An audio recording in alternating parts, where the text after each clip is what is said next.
The London fog hung thick over Buckingham Palace as Staff Sergeant Marcus Rodriguez stepped off the military transport bus. His dress blue uniform was immaculate, every metal polished to perfection. The 28-year-old Marine had served 3 tours in Afghanistan and earned a reputation for his unwavering discipline. Today, he was part of a special ceremonial exchange program between American and British forces.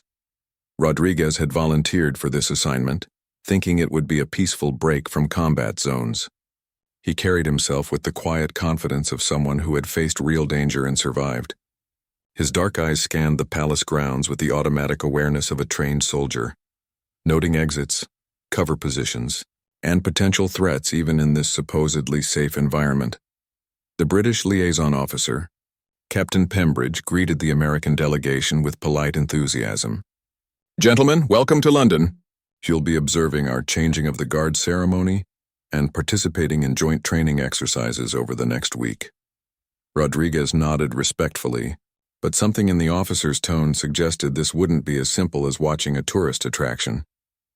As they approached the palace gates, Rodriguez noticed the royal guards standing at attention. These weren't the ceremonial figures tourists photographed. These men had the same hard edge he recognized in combat veterans. Their red tunics and bearskin hats might look decorative, but Rodriguez could see the discipline in their perfect posture and the alertness in their eyes. Among the royal guards stood Lance Sergeant James Thornfield, a man whose reputation preceded him even across the Atlantic. At 31, Thornfield had served with distinction in Iraq and Northern Ireland. He stood 6 feet 2 inches tall, his frame filling out the traditional red uniform with obvious muscle beneath.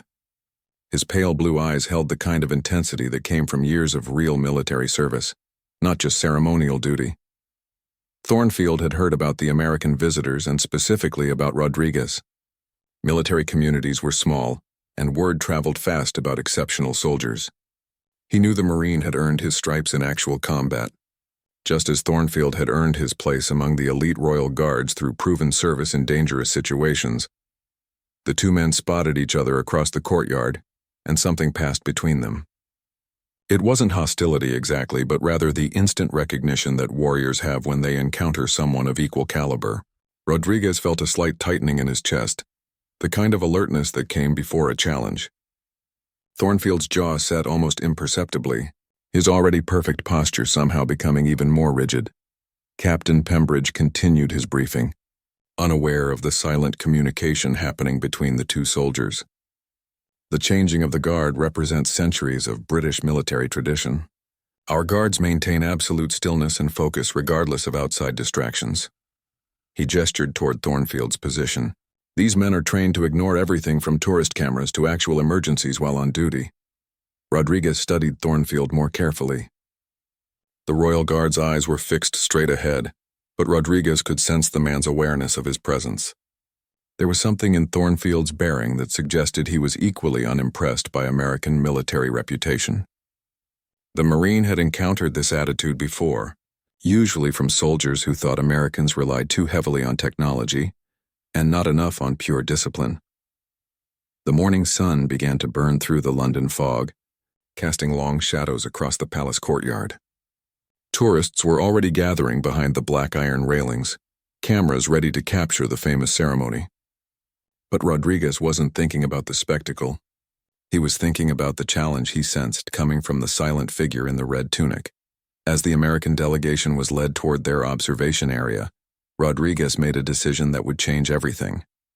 Instead of simply watching from the designated spot, he began to walk slowly along the line of royal guards. His movement was casual, almost tourist-like, but his intent was clear to anyone who understood military psychology. Thornfield remained motionless, but Rodriguez could feel the man's attention like a physical weight. The Marine stopped directly in front of the royal guard, close enough to see the fine details of the ceremonial uniform, close enough to sense the coiled tension beneath the formal stillness. What happened next would become legend among both American Marines and British royal guards. Rodriguez stood there, not moving, not speaking, but presenting a challenge as clear as any words could have made it. Thornfield, bound by centuries of tradition and protocol, could not acknowledge the provocation directly, but his response would prove that some challenges transcend rules and regulations. The crowd of tourists continued to grow, unaware that they were about to witness something far more significant than a routine changing of the guard. Two elite soldiers from different nations were about to engage in a contest of wills that would test everything they had learned about discipline, endurance, and military pride.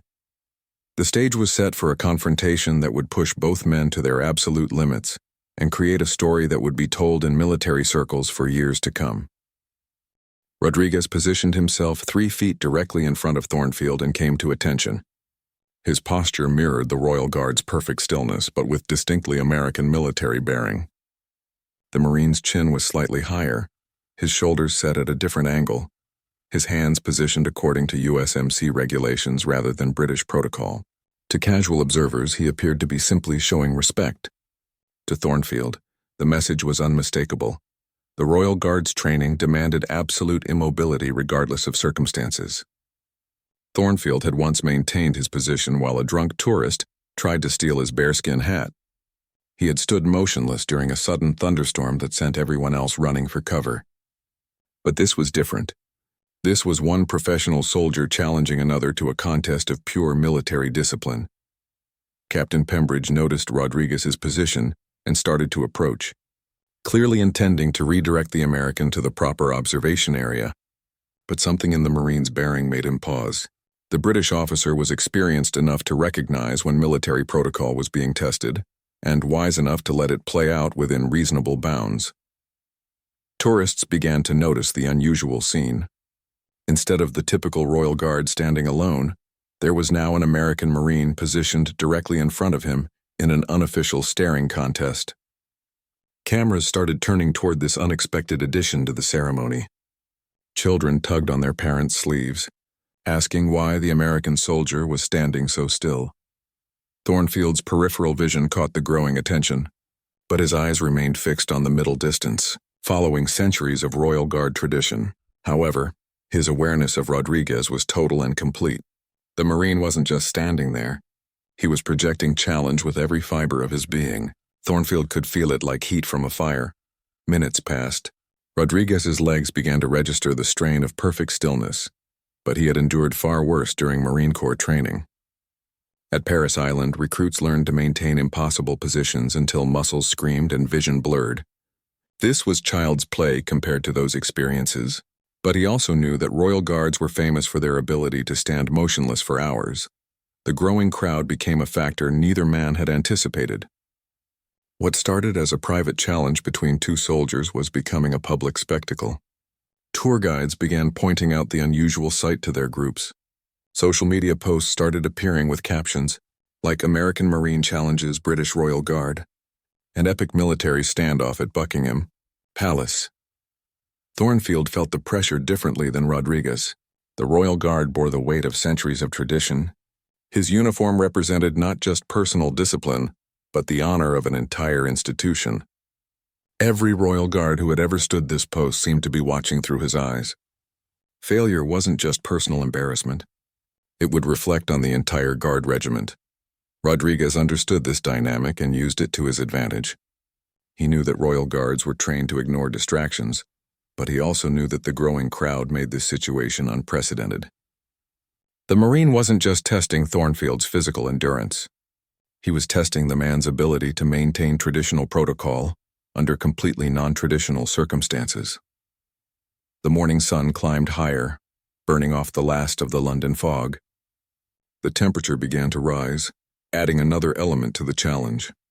Both men wore heavy formal uniforms designed more for appearance than comfort.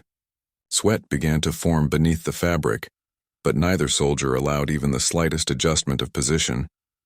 Other Royal Guards along the line became aware of the situation through their peripheral vision. They couldn't turn to look, but the tension was palpable. This wasn't just about Thornfield anymore. It was about the reputation of the entire Guard.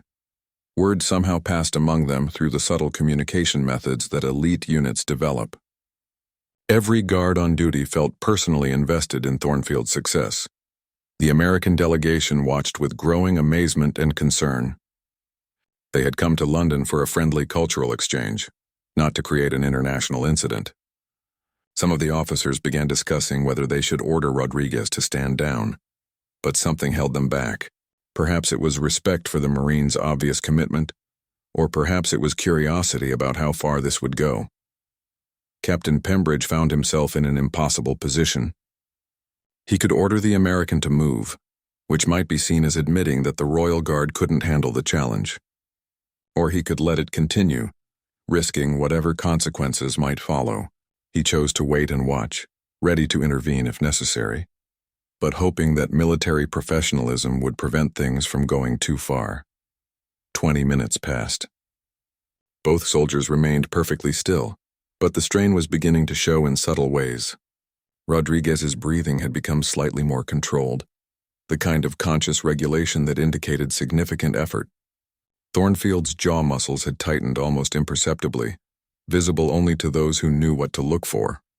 The crowd continued to grow, and the energy became electric. People were choosing sides, American tourists cheering quietly for Rodriguez while British spectators supported their Royal Guard. Children pressed against the railings, sensing drama even if they didn't understand the military significance. Neither man was backing down, and both realized this confrontation had moved far beyond what either had originally intended. They were no longer just testing each other. They were creating a moment that would define their careers and their reputations. The question was no longer who would give in first, but how far two elite soldiers would push themselves in pursuit of victory. 30 minutes into the standoff, Rodriguez began to employ psychological tactics he had learned in advanced interrogation resistance training. Without moving his body, he shifted his focus to project maximum intensity through his gaze. While Royal Guards were trained to look through people rather than at them, Rodriguez was deliberately trying to break through that professional distance. Thornfield felt the change immediately.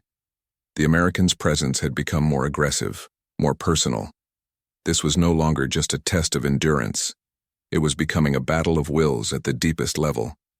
The Royal Guard's training had prepared him for many things, but not for this kind of sustained psychological pressure from a fellow professional soldier. The crowd had grown to over 200 people, creating a human amphitheater around the confrontation. Palace security began to take notice, and discreet radio communications passed between guards positioned around the perimeter. This was rapidly moving beyond a simple military exercise into something that could affect international relations. Rodriguez felt his first moment of doubt at the 35-minute mark. His left leg was beginning to develop a slight tremor that he fought to control. The Marine Corps had taught him to push through physical discomfort, but the combination of stillness, heat, and psychological pressure was testing limits he hadn't explored since his most brutal training experiences. Thornfield sensed the American's momentary weakness and used it to strengthen his own resolve. Royal Guards were legends precisely because they could maintain impossible standards when ordinary soldiers would have given up. This was his moment, to prove that reputation was built on reality, not just tradition. A group of military historians in the crowd began debating the unprecedented nature of what they were witnessing. Dr. Margaret Ashworth from the Imperial War Museum whispered to her colleague, "I've studied military ceremonial protocol for 30 years, and I've never seen anything like this. These men are writing history in real time." Both soldiers were now operating on pure willpower. Physical discomfort had become a constant background sensation that they simply ignored. Rodriguez's vision had started to narrow slightly, a common response to prolonged stress that he recognized and compensated for. Through breathing techniques learned in combat, Thornfield experienced a different kind of pressure. Every minute that passed without movement was a victory, but it was also raising the stakes for the ultimate outcome. If he gave in now, after holding for so long, the defeat would be more devastating than if he had yielded early. The Royal Guard found himself trapped by his own success. At the 40-minute mark, something unexpected happened. A small child broke away from the crowd and ran toward the two soldiers before security could react. The little girl, perhaps 5 years old, stopped between Rodriguez and Thornfield and looked up at both men with wide eyes. This was exactly the kind of unpredictable situation that military protocols were designed to handle. Both soldiers' training kicked in, but in different ways.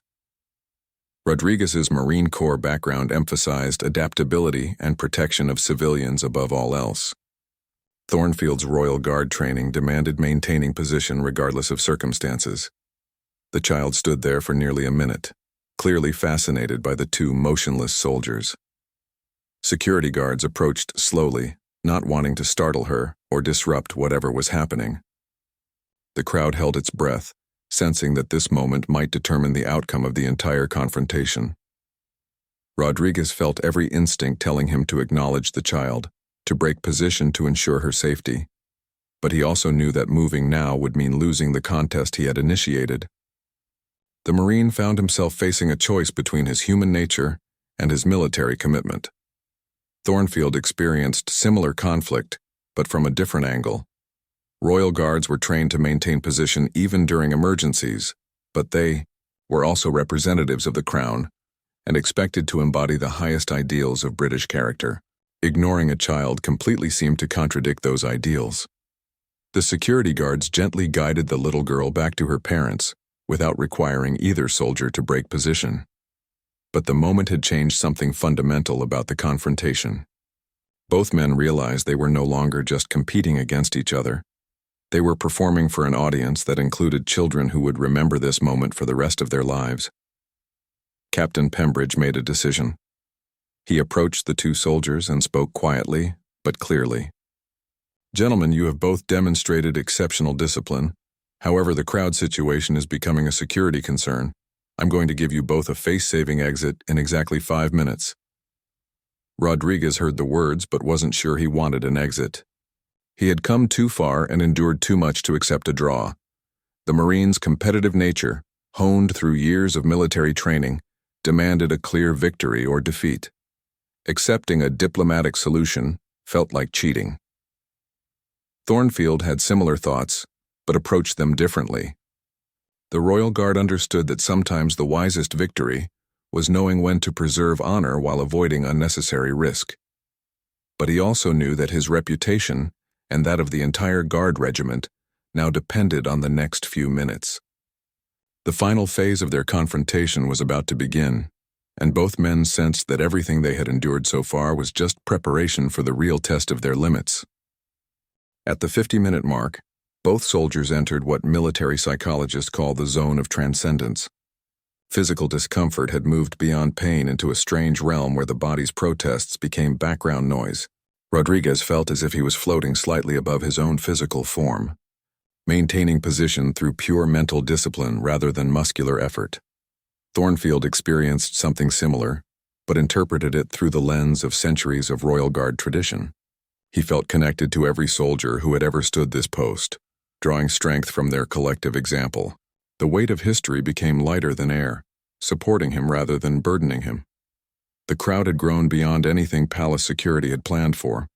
News crews were setting up equipment as word spread through London about the unprecedented military standoff.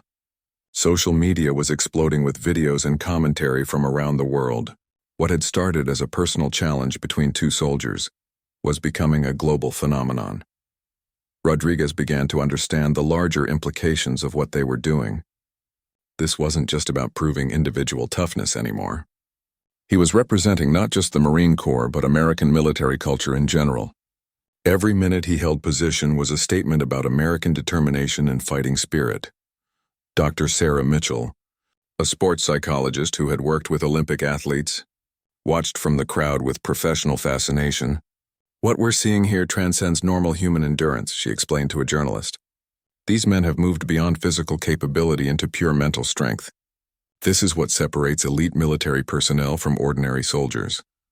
At 1 hour and 5 minutes, Rodriguez experienced what he later described as a moment of perfect clarity. All the noise from the crowd faded away, the physical discomfort disappeared, and he felt completely focused on a single goal. The Marine realized he could maintain this position indefinitely if necessary. His mind had found a state of calm determination that felt unbreakable.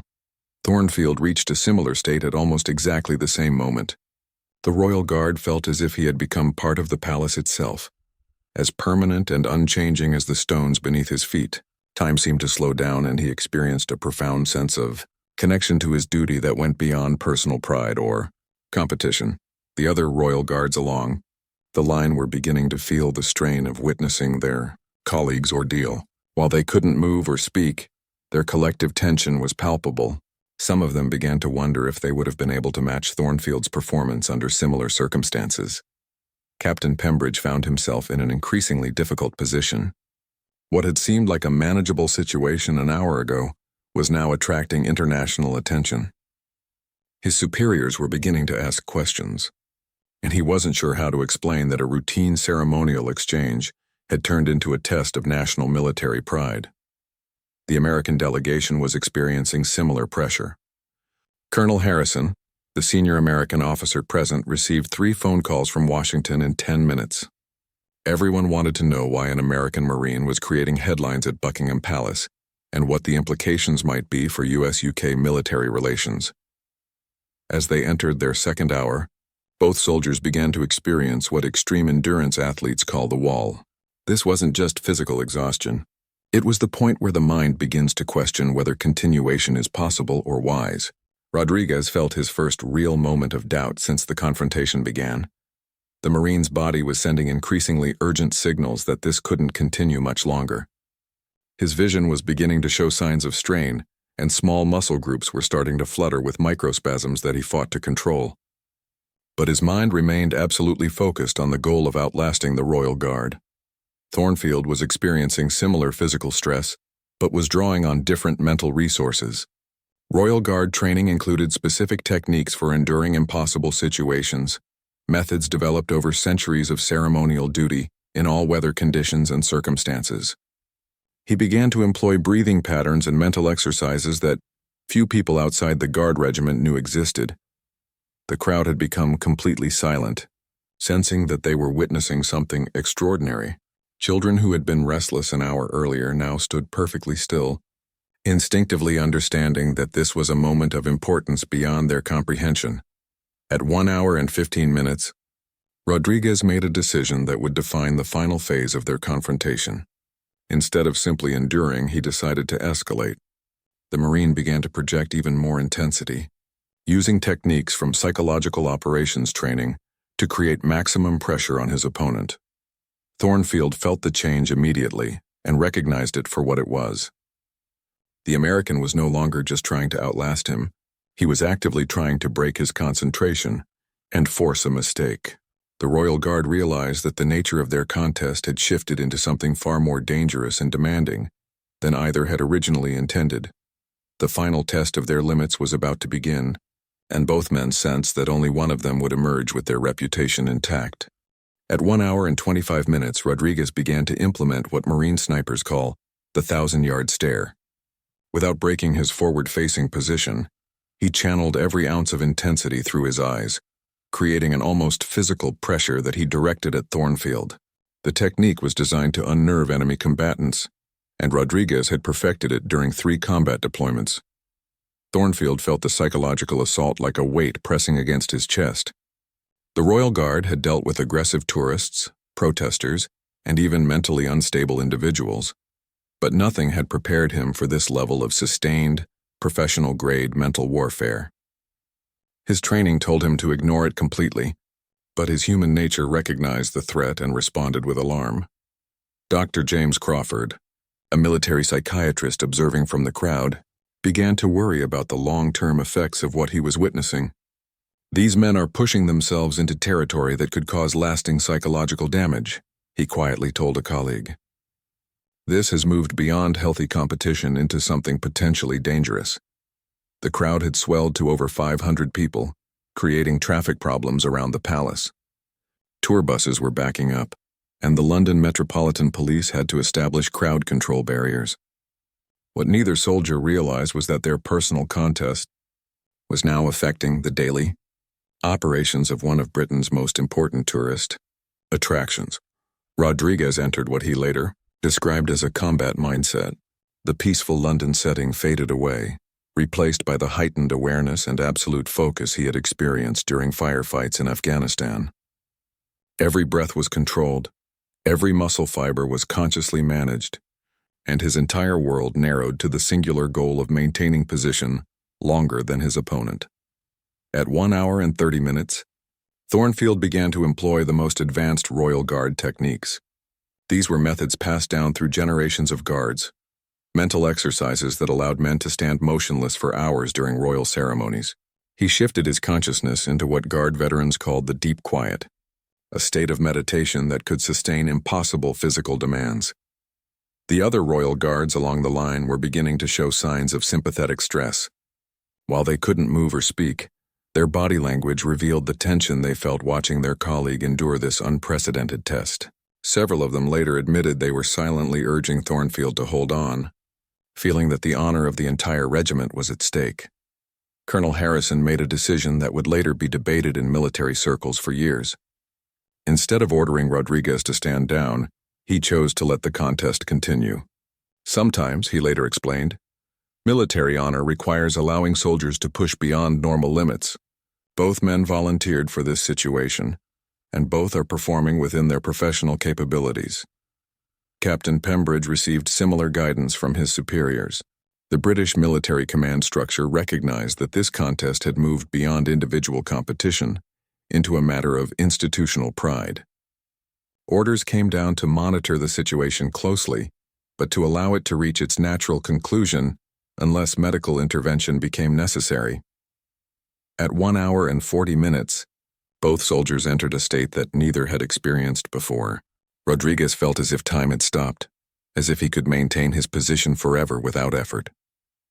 The physical demands of standing perfectly still had become automatic, requiring no conscious attention. His mind was completely free to focus on the psychological battle with his opponent. Thornfield experienced something similar, but interpreted it through the lens of his unique training and tradition. The Royal Guard felt connected to every ceremony, every royal occasion, every moment of British military history. He was no longer just Lance Sergeant Thornfield. He was the embodiment of centuries of unwavering service and dedication. The crowd had become part of the performance without realizing it. Their collective attention created an energy that both soldiers could feel, adding another layer of pressure to an already extraordinary situation. Children stared in wonder, adults whispered among themselves, and tourists from around the world captured video that would be shared millions of times. News organizations were beginning to frame the story in terms of national pride and military superiority. Headlines appeared on websites around the world. American Marine challenges British Royal Guard, international military standoff at Buckingham Palace. An epic test of military discipline goes viral. Neither soldier was aware of the global attention their contest was attracting. They remained completely focused on each other, locked in a battle of wills that had consumed their entire consciousness. The outside world had ceased to exist except as a vague background presence. At 1 hour and 50 minutes, Rodriguez made a critical error. For just a moment, barely perceptible to anyone watching, he allowed his attention to waver. The Marine's eyes shifted slightly. His breathing pattern changed for 2 or 3 seconds, and his perfect stillness developed the tiniest tremor. Thornfield sensed the weakness immediately. The Royal Guard had been trained to notice such minute changes, to read the signs that indicated when ceremony participants were about to fail. He recognized this as his moment of advantage and used it to strengthen his own resolve for what he sensed would be the final phase of their confrontation. The end was approaching, and both men knew it. The question was no longer whether one of them would yield, but when and how. The answer would determine not just personal victory or defeat, but would become part of military legend for generations to come. At 1 hour and 58 minutes, Rodriguez reached the breaking point that every elite soldier dreads. His body began to shut down systems non-essential to survival, and his vision started to tunnel dangerously. The Marine realized that continuing much longer could result in collapse, which would not only mean defeat, but potential injury and embarrassment on an international scale. But something deeper than physical endurance kept him in position. Rodriguez thought about every Marine who had ever faced impossible odds and refused to quit. He thought about his drill instructors, his fallen comrades, and the motto that had carried him through 3 combat deployments: Semper Fidelis, always faithful. Thornfield was experiencing his own crisis at almost the same moment. The Royal Guard's body was sending emergency signals that he was approaching dangerous limits of endurance. His peripheral vision was showing signs of stress, and micro-tremors were threatening to become visible to observers. But like Rodriguez, he found strength in something beyond individual capability. The Royal Guard thought about every ceremony he had ever performed, every royal occasion where his perfect stillness had been part of something larger than himself. He thought about the unbroken tradition of service that stretched back centuries, and the absolute requirement that he not be the one to break that chain of excellence. Dr. Mitchell, the sports psychologist, was becoming genuinely concerned about both men's welfare. They're operating in a zone that elite athletes reach perhaps once or twice in their entire careers, she explained to the growing media presence. This level of mental and physical stress can cause lasting effects if prolonged much further. At exactly 2 hours, something extraordinary happened. Both soldiers simultaneously reached a state that military psychologists call transcendent performance. Their bodies had moved beyond normal human limitations through pure force of will, entering a realm where extraordinary achievement becomes possible. Rodriguez felt a sudden surge of clarity and strength that defied explanation. Every ache, every tremor, every sign of weakness simply disappeared. The Marine experienced what he later described as feeling superhuman, as if he could maintain his position for days if necessary. His mind became perfectly calm while his resolve became absolutely unbreakable. Thornfield experienced the same phenomenon at exactly the same moment. The Royal Guard felt as if he had become part of the palace itself, as permanent and unchanging as the crown jewels. Every doubt, every physical complaint, every human weakness simply vanished, replaced by a sense of duty so pure that it felt like a religious experience. The crowd sensed the change immediately. Something in both soldiers' bearing had shifted, becoming even more intense and focused than before. Children stopped fidgeting, adults stopped whispering, and even the most cynical observers found themselves holding their breath in recognition that they were witnessing something truly extraordinary. Captain Pembridge received urgent orders from the highest levels of British military command. The Prime Minister's office was monitoring the situation, concerned about the potential implications if either soldier collapsed or was seriously injured. But the orders were clear. Unless medical emergency became apparent, the contest should be allowed to continue. Colonel Harrison was dealing with similar pressure from Washington. The Pentagon was tracking social media metrics showing that videos of the standoff had been viewed over 10 million times in the past hour. This was no longer just a military exercise. It had become a matter of international prestige. At 2 hours and 10 minutes, both soldiers entered what would later be studied as one of the most remarkable displays of human endurance ever documented. Medical monitors, if they had been available, would have shown impossible readings. Heart rates that should have caused collapse, stress hormone levels that should have triggered shutdown, and brain activity that defied normal human parameters. Rodriguez was no longer conscious of being in London, or even of being human. The Marine had become pure determination, a living embodiment of the warrior spirit that had carried American forces through every conflict in the nation's history. He was Iwo Jima. He was Normandy. He was every impossible battle that Americans had won through sheer refusal to surrender. Thornfield had undergone a similar transformation. The Royal Guard was no longer an individual person, but rather the living representation of British military tradition. He was Waterloo. He was the thin red line. He was every moment in history when British soldiers had stood firm against impossible odds and emerged victorious. The crowd had grown to over 1,000 people, creating the largest spontaneous gathering at Buckingham Palace in decades. Social media was exploding with real-time coverage, and news crews from around the world were setting up equipment to broadcast what many were calling the most remarkable display of military discipline ever witnessed. At 2 hours and 15 minutes, both soldiers made the same realization simultaneously. This contest could not end with one of them collapsing or giving in. They had pushed themselves and each other into a realm where ordinary victory and defeat had no meaning. Something else was required. Something that would honor the extraordinary effort both had made while preserving the dignity and reputation of both military traditions.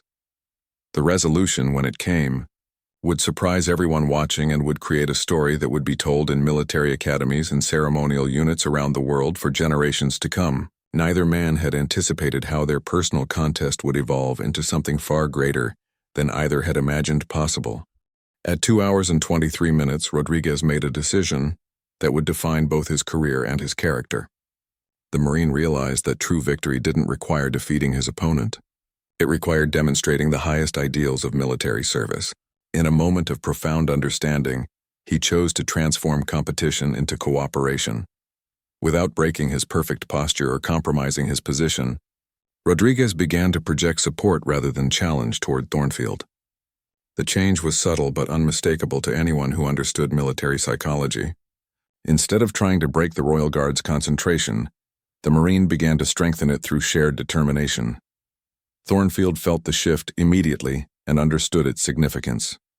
The American wasn't surrendering. He was offering something far more valuable than victory. He was offering mutual respect between two elite warriors who had pushed each other to transcendent levels of performance. The Royal Guard responded in kind, projecting the same supportive energy back toward Rodriguez. What happened next would be debated and analyzed for years. Both soldiers, operating at the absolute limits of human endurance, began to draw strength from each other rather than compete against each other. Their individual efforts merged into something greater than the sum of its parts, creating a display of military excellence that transcended national boundaries. The crowd sensed the change without understanding it. The tension that had been building for over 2 hours suddenly transformed into something else entirely.